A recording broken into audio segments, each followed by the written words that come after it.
all atomic bases in Cuba and in the US, and we are in complete agreement with that. Major Guevara, are you in fact trying to export your revolution? Are you every day shipping arms to other Latin American countries? Are you bringing revolutionaries from other countries to Cuba, training them, sending them home?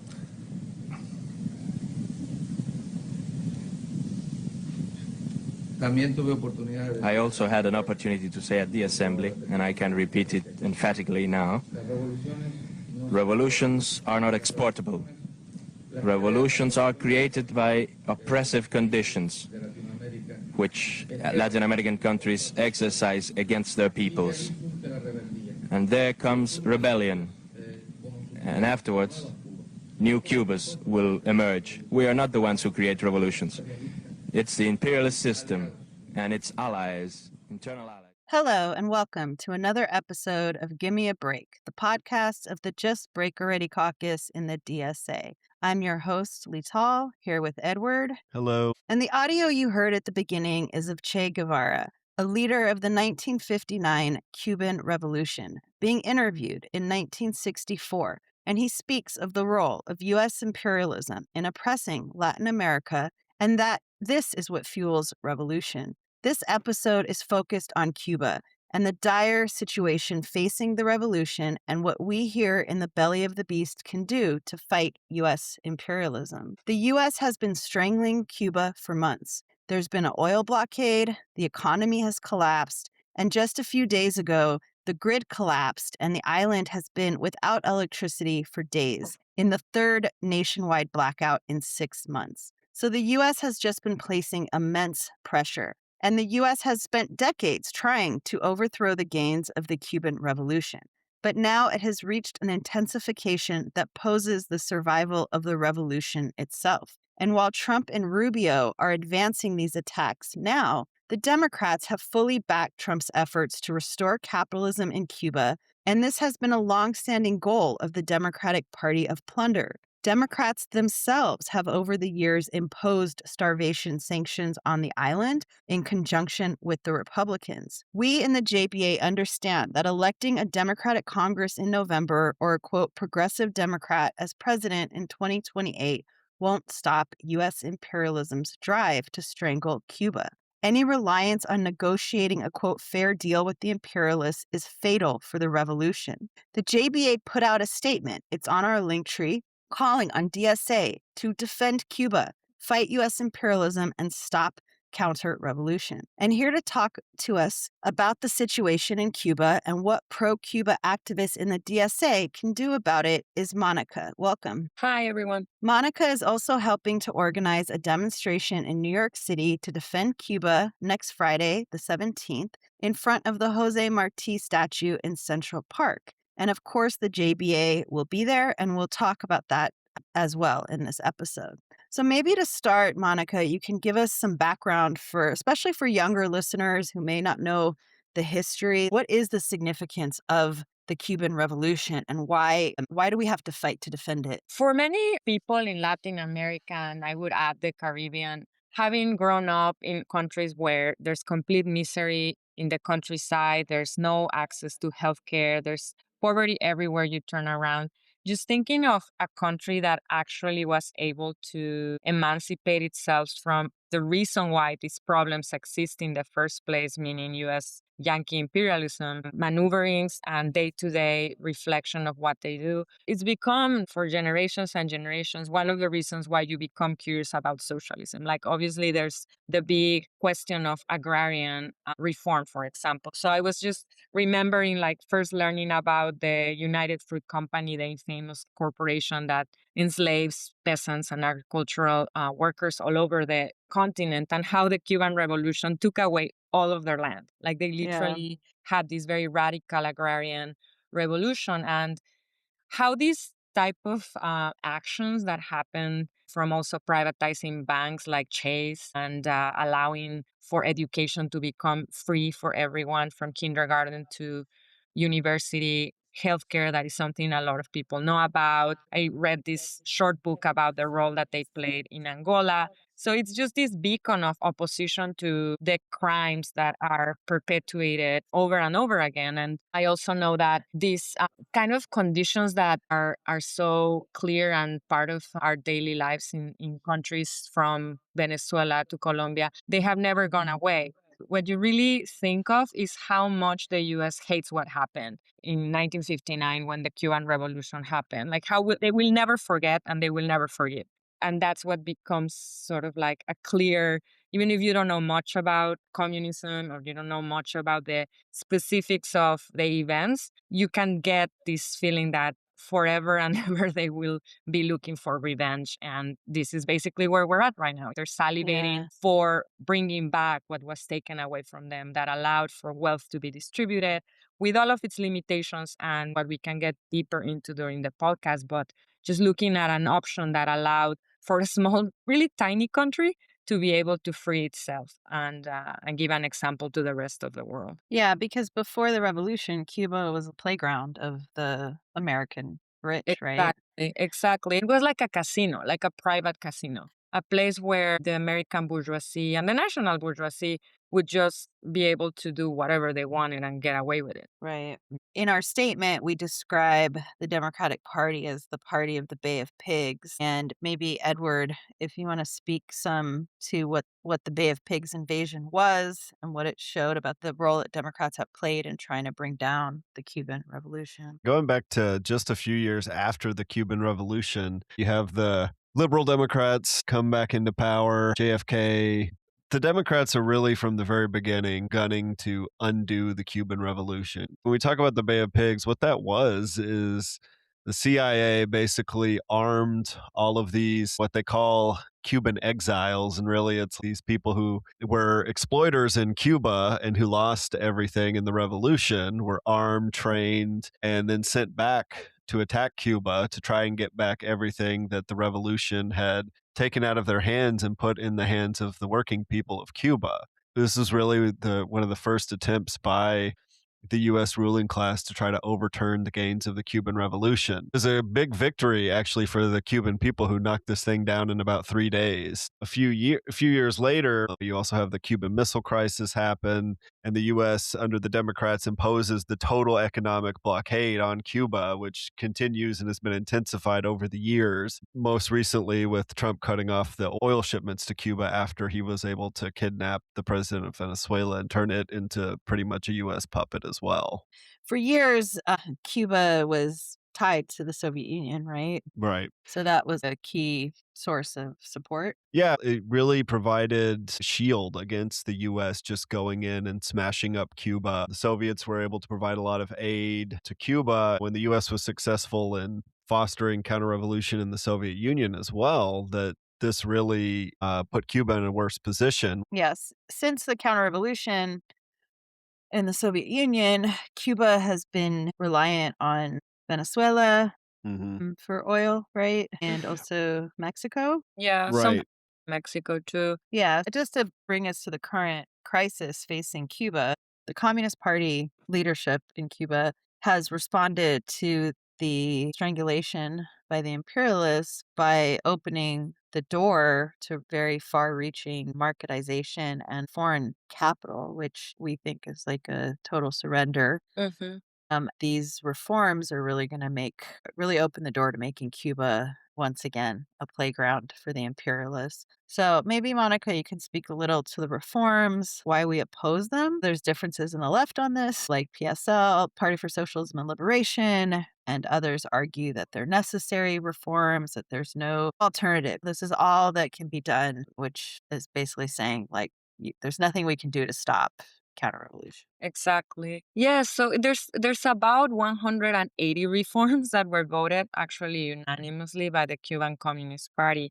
This happened almost a month ago now. And as you were saying, this is just opening the door to privatization of the entire Cuban economy. I was speaking in a really brief sketch of some of the points that took place during the Cuban Revolution, being the expropriation of the banks, where now with these reforms, you have that private banks are now permitted, which means that Cuba loses the monopoly over banking.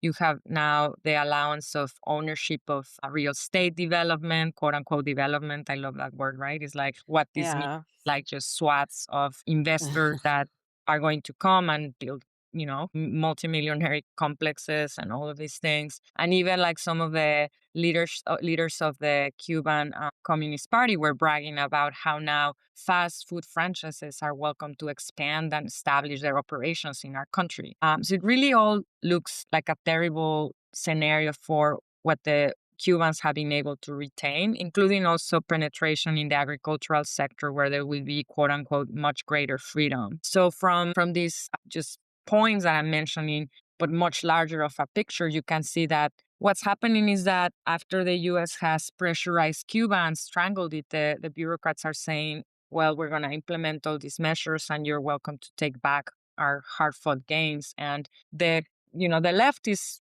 there are some groups in the left, like Left Boys or their group Revolution Permanente in France, that have issued some statements, or Comunistas de Cuba, that are in opposition to the reforms, which is a really good thing, and in defense of Cuba against imperialism, which is what's necessary. Groups like PSL and other groups, for example, like Partido Multinacional or Multinational Communist Party, they think that you have to support the measures of the bureaucracy because there's no other alternative. I think we have to look at the reality, and there is an alternative.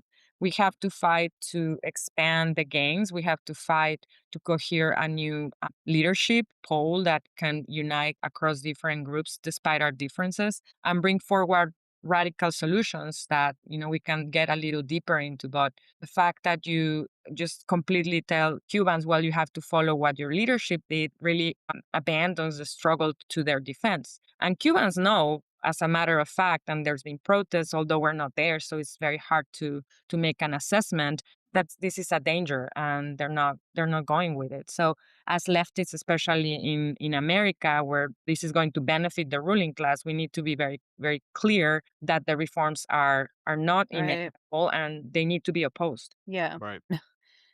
Trump and Rubio are like really out for blood. Rubio said it was still not enough, these reforms, and the U.S. did new sanctions after them and is escalating its attacks still further. From here, from the belly of the beast, we have to be very clear in opposing the U.S.'s designs for Cuba to subjugate it. We can debate the question of the reforms on the left, but we also have to really unite on the basis of defense of Cuba and against U.S. imperialism. And I think that's really key right now. Our JBA statement noted that the DSA has over 100,000 members, branches in all 50 states. Many, in the DSA no doubt want to defend Cuba. And I think most people in the DSA see themselves as opponents of U.S. imperialism. But what do? I don't think the DSA has made any statement since the reforms. I haven't seen anything official. Yeah.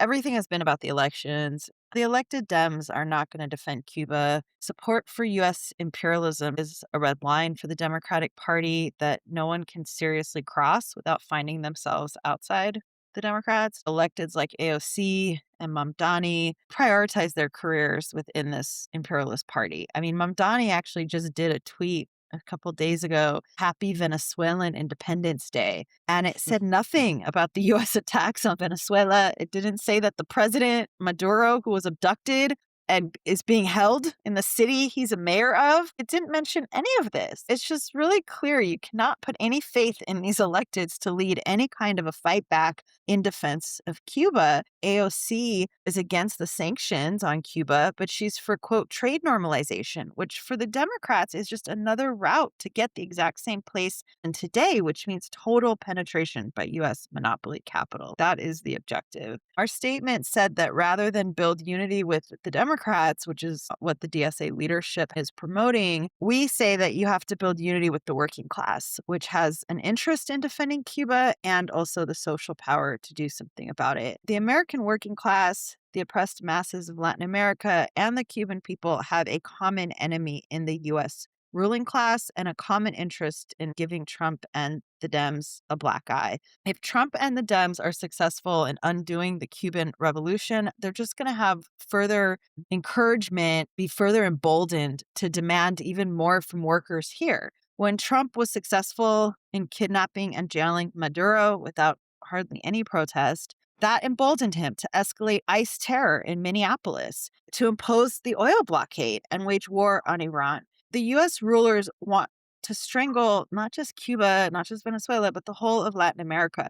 And every success they achieve puts them in a stronger position also to smash us here at home. DSA and the left more broadly really needs to show that there's an alternative and that we're serious about stopping the U.S. and the gusanos from taking over Cuba. We need an orientation that's aimed at building ties to the working people throughout Latin America and with trade unions here at home to mobilize in defense of Cuba. And it's not crazy to think about the unions coming out for Cuba. The National Nurses United, which is the country's largest nurses union, held a press conference in D.C. on June 30th to demand an end to the oil blockade. Many nurses experience firsthand the human toll of the cuts to healthcare in the U.S., and they want to do something also about the health crisis engineered by the U.S. rulers that's happening in Cuba right now. But the leadership of the National Nurses United, they organized this protest not to draw a line against U.S. imperialism, but to appeal to its liberal wing to do more to get Congress to oppose Trump. This is not going to save Cuba. While, quote, progressive Democrats might criticize Trump's methods, they really support the results. We need to mobilize workers, unionists, particularly healthcare workers, because we're not going to get universal healthcare in the U.S. if the imperialists get away with destroying Cuba's universal healthcare system, which has really been a model internationally. That fight for healthcare here begins with defense of the Cuban Revolution. Right.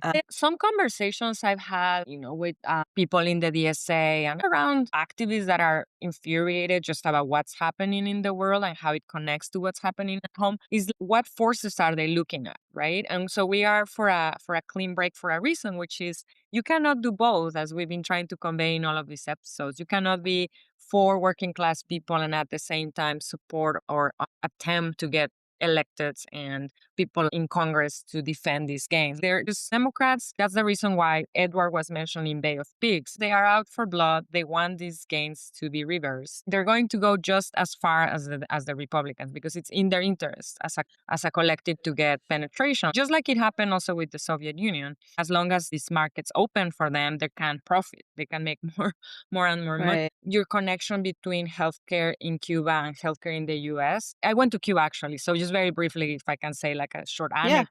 People I know have needed to get these very expensive surgeries that cost like literally $100,000. And when I was in Cuba, one of the persons I met there said to me, I've heard that in America, if you need a transplant or you even need to see the dentist, that you never can get out of debt and that you guys have to borrow money. Is that true? And I felt like really conscious of how much for them it's a vital service to be able to access, like just to get your teeth fixed. And having those conversations and knowing that we are under capitalism here and that those insurance companies are the ones that are sucking the blood out of every American. And then going in contrast to DSA meetings that say, oh, we want to get this act for better healthcare passed in Congress, just shows what you really need is to confront the interest of the private companies to get what you need. So just how much we are in this country, workers indoctrinated with a lot of anti-communism. But at the end of the day, it's crystal clear that when you have private insurances and private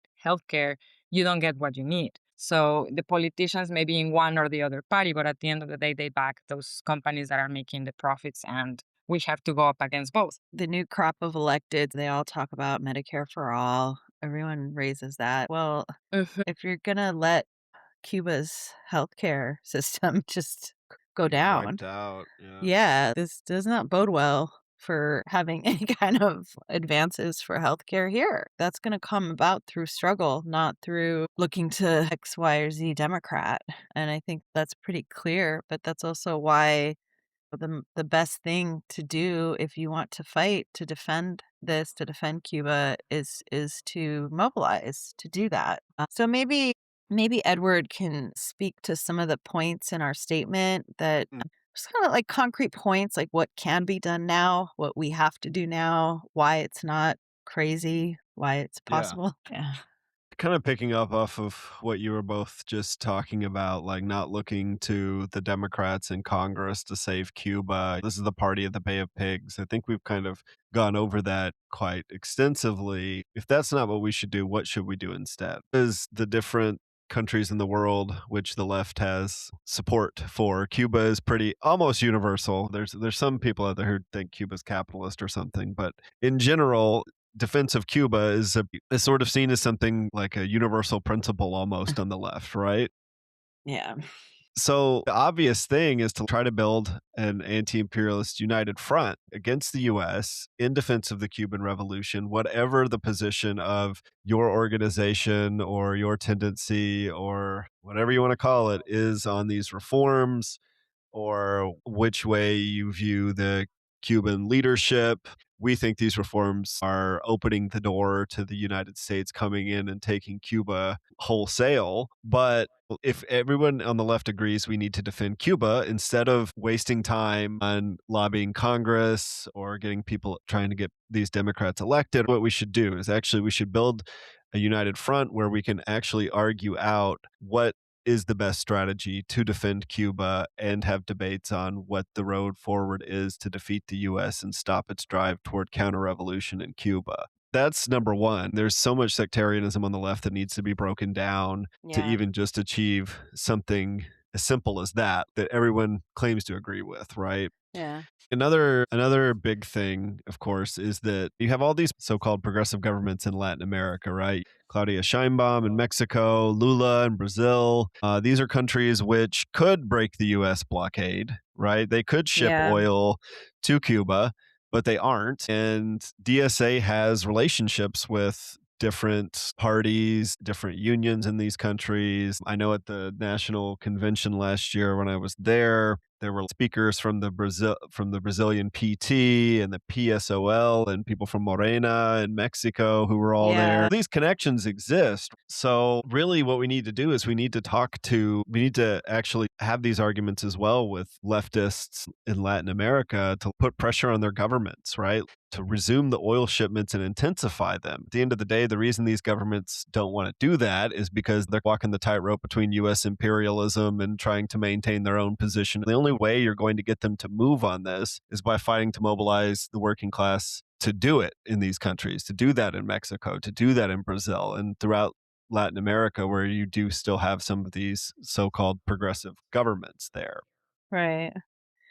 Yeah, I saw something on, I think it was on Twitter. Somebody had commented that during one of these meetings with Morena and Hmm. DSA reps, that Oh yeah, Morena, that's Scheinbaum's party in Mexico, asked them, when are you guys going to break with the Democrats? yeah. Did you read that?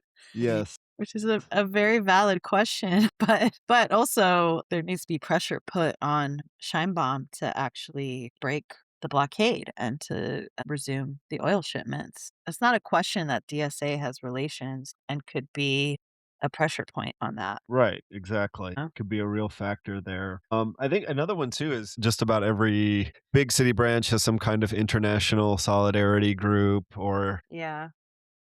you have a lot of people too who look to China to do something in defense of Cuba, or look to China in one way or another as either a model or socialist or progressive country, whatever you want to call it. What has China actually been doing right now to help Cuba? The answer is not very much. Sending some rice, sending some solar panels aren't really going to do what it takes to rebuild the infrastructure that is really key to Cuba not being subject to blackout after blackout, the collapse of the electricity grid, any of those things, right? That's one thing the left should absolutely do, is call on China to actually step up to the plate here and oppose US imperialism, because that's not what it does with its foreign policy right now.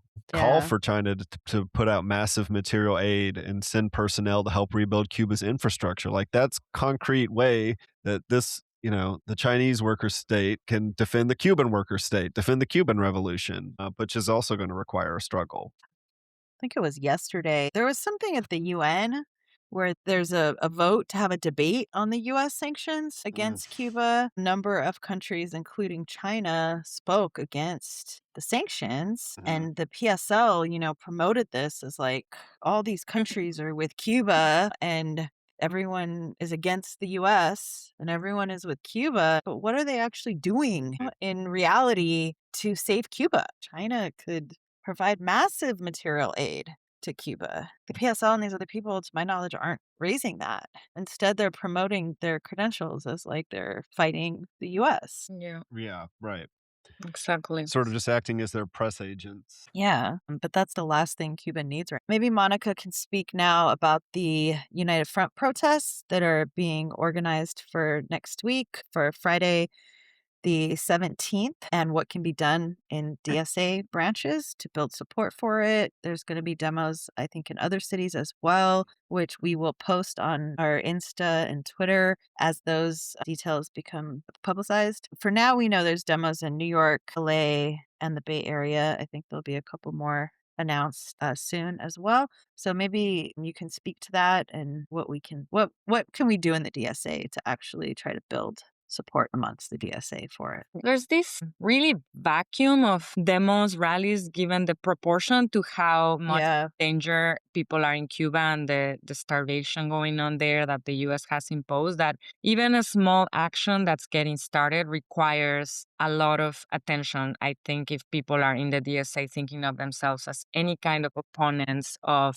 injustice, the most basic part of being a socialist, if you are, would be to get something started. So this is an opportunity, right? Like July 17th, this United Front action that's been built by Spartacist League, the Maoist Communist Union, Labor Militant, International Socialist Alternative Revolutionary, some militant caucuses in different industries in New York, like transit workers fighting for a fighting union, healthcare workers building union power. There's more information about it, and it can be linked in the notes to the show, or we can for sure provide more details. The reason why it's so important to come together is because it's our own defense, right? If we cannot get something together as the left where we all agree that it will be a historic loss for all of the persons that care about fighting US imperialism, we can get started on much more. So we really do welcome suggestions from other caucuses if they want to publicize the demo or they want to put out their own statements. And this is a start. This is some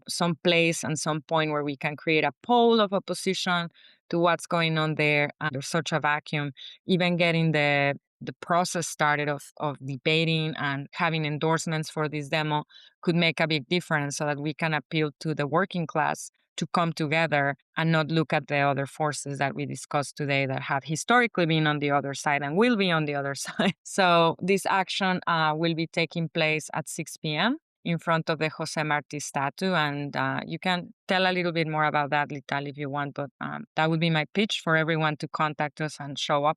There will be United Front protests not only in New York, but also in San Francisco, Los Angeles, and Chicago that we know about right now. If there are any more, please let us know. They are all taking place on July 17th in San Francisco. That's going to be at 5 p.m. Pacific at the 24th Street Mission BART. Los Angeles is going to be at 6 p.m. Pacific in front of the Federal Building. That's 300 North Los Angeles Street. And Chicago will be at 5:30 p.m. Central at Federal Plaza, which is 50 West Adams Street. And if you want to stay updated on everything the JBA is doing, you should make sure you check out our Linktree, which is linktree.com/DSA_JustBreak already. You can follow us on X at Clean Break Now and on Instagram at DSA_JustBreak already. We love to get your feedback, commentary, comments, hate mail, love mail, whatever it is, send it to us. Our DMs are open. We look forward to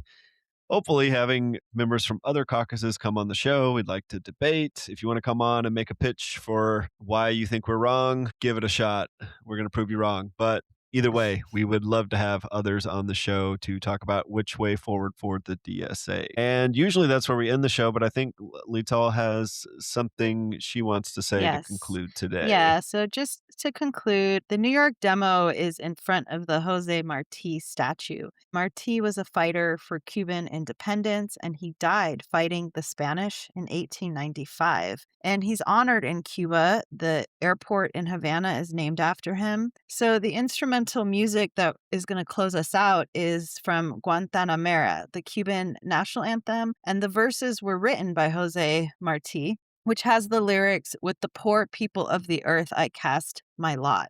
And Marti's fight for independence has everything to do with fighting now to keep Cuba out of the clutches of U.S. imperialism and total foreign domination. So to end on that note, all out for July 17th. We'll see you all there.